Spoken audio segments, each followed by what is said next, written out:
एका विद्यार्थ्याला चांगले मार्क्स मिळाले आहेत, पण त्याला अपेक्षित कॉलेज मिळालं नाही आणि दुसऱ्या विद्यार्थ्याला तुलनेत मार्क्स कमी असूनही आरक्षणामुळे प्रवेश मिळाला. पहिल्या विद्यार्थ्याच्या मनात प्रश्न निर्माण होतो, माझी चूक काय? पण दुसऱ्या बाजूला एखाद्या विद्यार्थ्याने आयुष्यभर सामाजिक आणि आर्थिक अडचणींना सामना केला असेल, त्यांच्या कुटुंबात पहिल्यांदाच कोणी उच्च शिक्षण घेण्याचा प्रयत्न करत असेल, तेव्हा प्रश्न निर्माण होतो, फक्त मार्कच्या आधारावर सगळ्यांना समान संधी मिळू शकते का? आणि याच दोन प्रश्नांमध्ये उभं होतं भारताचा सर्वात संवेदनशील आणि चर्चेत असलेला विषय म्हणजे आरक्षण. आरक्षण खरंच गरजेचं आहे का? आरक्षणामुळे वंचित समाजाला संधी मिळते का? की आरक्षणामुळे गुणवत्तेवर परिणाम होतोय? आरक्षण कायमस्वरूपी असावं का? आणि सर्वात मोठा प्रश्न म्हणजे भारतामध्ये आरक्षण पूर्णपणे हटवायला हवं का? या प्रश्नाचं उत्तर फक्त हो किंवा नाही असं देणं इतकं सोपं नाही. कारण आरक्षणाच्या मागे भारताचा सामाजिक इतिहास आहे आणि त्याच वेळी आजच्या तरुणांच्या संधींचाही प्रश्न येतो. म्हणूनच आजच्या व्हिडिओमध्ये संपूर्ण जाणून घेऊया. नमस्कार, पुन्हा एकदा स्वागत आहे आजच्या व्हिडिओमध्ये.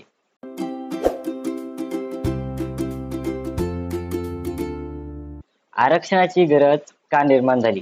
भारतामध्ये शतकानुशतके समाजामध्ये जातीनुसार मोठ्या प्रमाणात विषमता होती. काही समाज घटकांना शिक्षणापासून दूर ठेवण्यात आलं. काहींना सार्वजनिक ठिकाणी समान अधिकार मिळत नव्हते. काही लोकांना सामाजिक आणि आर्थिक संधीपासून वंचित ठेवलं गेलं. म्हणजे सगळ्यांची सुरुवात एकाच रेषेवरून होत नव्हती.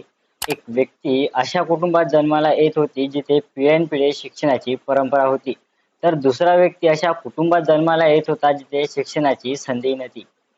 त्यामुळे स्वातंत्र्यानंतर भारताच्या इतिहासाने सामाजिकदृष्ट्या मागे राहिलेल्या आणि ऐतिहासिकदृष्ट्या वंचित राहिलेल्या समाज घटकांना प्रतिनिधित्व आणि संधी देण्यासाठी विशेष तरतूद करण्यात आली. यामागे मूलभूत विचार होता म्हणजे ज्यांना समान संधी मिळत नव्हती त्यांना पुढे येण्यासाठी अतिरिक्त आधार देणे. पण आज प्रश्न वेगळा आहे. भारत 1950 मध्ये जसा होता तसा आज राहिलेला नाही. आज शिक्षणाचा विस्तार झाला आहे. मोबाईल आणि इंटरनेट गावागावात पोहोचले आहे. नवीन रोजगार संधी निर्माण झाल्या आहेत.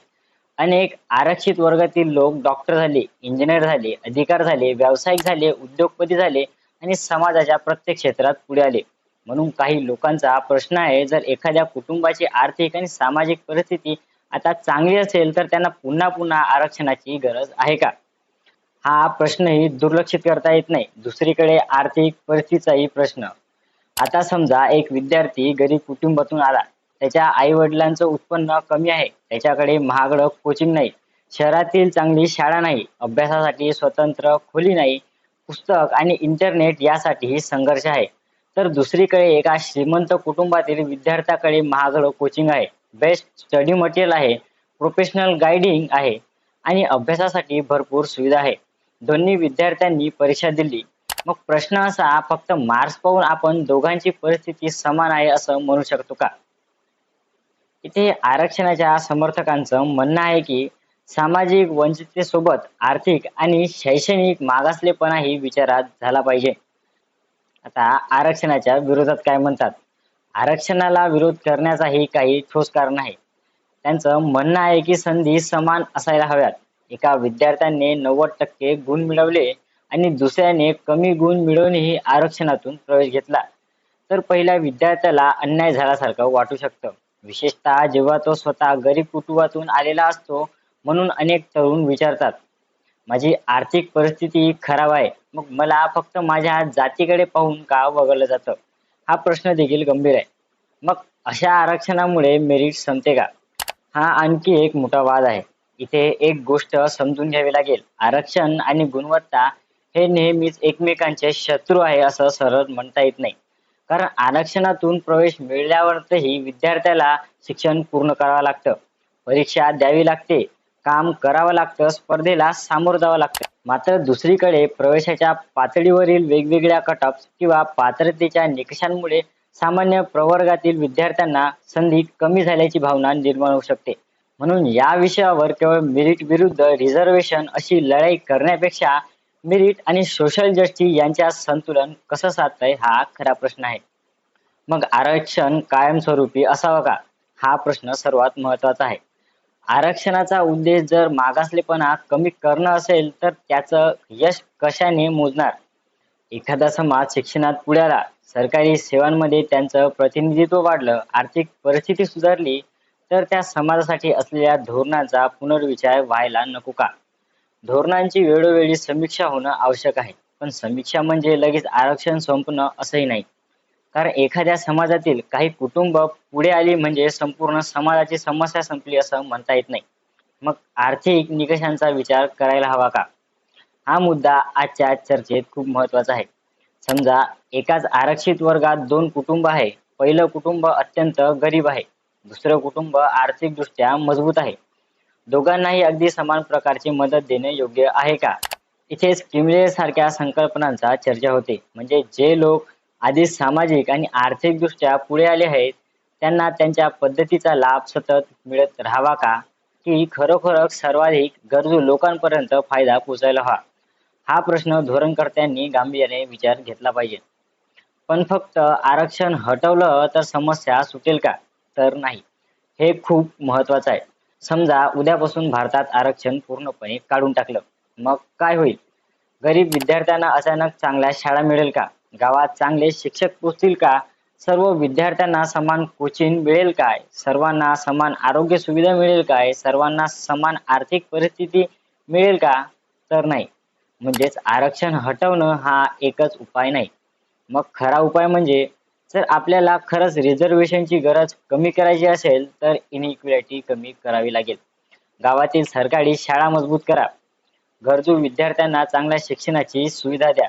स्कॉलरशिप वाढवा. कॉम्पिटिशन एक्झाम प्रिपरेशनसाठी गरीब विद्यार्थ्यांना मदत करा. स्किल डेव्हलपमेंट वाढा. ग्रामीण भागात रोजगार निर्माण करा. आणि सर्वात महत्त्वाचं म्हणजे जात, पैसा आणि जन्मस्थान यापेक्षा विद्यार्थ्यांच्या क्षमतेला संधी मिळेल अशी व्यवस्था तयार करा. ज्या दिवशी प्रत्येक मुलगा जवळपास समान स्टार्टिंग पॉइंट मिळेल, त्या दिवशी आरक्षणाची गरज किती आहे यावर अधिक प्रभावी चर्चा करता येईल. आपण नेहमी विचारतो आरक्षण हटवायचं का? पण आपण हा प्रश्न का विचारत नाही? आरक्षणाची गरज निर्माण होऊ नये अशी व्यवस्था आपण कधी तयार करणार? हा कदाचित अधिक महत्त्वाचा प्रश्न आहे.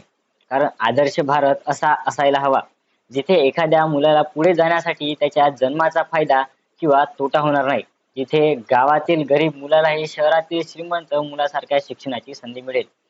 जिथे परीक्षा खरंच कौशल्य आणि मेहनतीची असेल आणि जिथे कोणत्याही समाजाला शतकानुशतके वंचितेसाठी भार घेऊन पुढे यावं लागणार नाही. आरक्षणाचा विषय फक्त राजकारणाचा विषय नाही, हा विद्यार्थ्यांचा भविष्याचा विषय आहे. हा सामाजिक न्यायाचा विषय आहे. हा समान संधीचा विषय आहे आणि हो, मेरिटचाही प्रश्न आहे. म्हणूनच या विषयावर चर्चा करताना कोणत्याही समाजाचा अपमान न करता आणि कोणत्याही विद्यार्थ्याला दोष न देता व्यवस्थेकडे प्रश्न विचारायला हवेत. आरक्षण किती असावं, कुणाला मिळावं, किती काळासाठी मिळावं त्याची समीक्षा व्हायला हवी. आर्थिक आणि सामाजिक परिस्थितीचाही तितकाच विचार करायला हवा. आणि सर्वात महत्त्वाचं म्हणजे आरक्षणाची गरज हळूहळू कमी करण्यासाठी सरकारने काय करायला हवं या प्रश्नावर गंभीर चर्चा होणे गरजेचं आहे. बाकी तुम्हाला काय वाटतं? भारतात आरक्षण पूर्णपणे हटवायला हवं का? की सध्याची व्यवस्था सुधारून ती अधिक गरजू लोकांपर्यंत पोहोचायला हवी? जातीनुसार आरक्षण असावं, आर्थिक निकषांवर असावं की दोन्हीचा विचार केला पाहिजे? तुमचं मत कमेंट बॉक्समध्ये नक्की सांगा. कारण हा विषय कोणत्याही एका जातीचा नाही, हा भारतातील प्रत्येक विद्यार्थ्याचा भविष्याशी जोडलेला विषय आहे. आणि जगात काय चालू आहे माहीत असण्यासाठी आपल्या चॅनलला सबस्क्राईब करायला विसरू नका. धन्यवाद.